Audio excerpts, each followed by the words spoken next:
আসসালামু আলাইকুম। আজকে একটা হেলদি স্যুপের রেসিপি বলবো। তো এই জন্য ফার্স্ট হচ্ছে আলু সেদ্ধ করে ম্যাশ করে নেব ঠিক এরকম। এরপর হচ্ছে ময়দা, পরিমাণ মতো লবণ আর হচ্ছে মরিচের গুঁড়া দিয়ে এটাকে সামান্য পরিমাণ পানি দিয়ে সফট একটা ডো তৈরি করে নেব।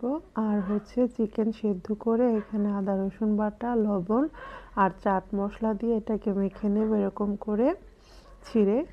আর হচ্ছে এখানে এই ময়দা দিয়ে রুটিটা এরকম বেলে এর মাঝখানে এই চিকেনগুলো দিয়ে এর উপরে আরেকটা রুটি দিয়ে চারপাশটা খুব ভালো মতো আটকে এভাবে কেটে নেব।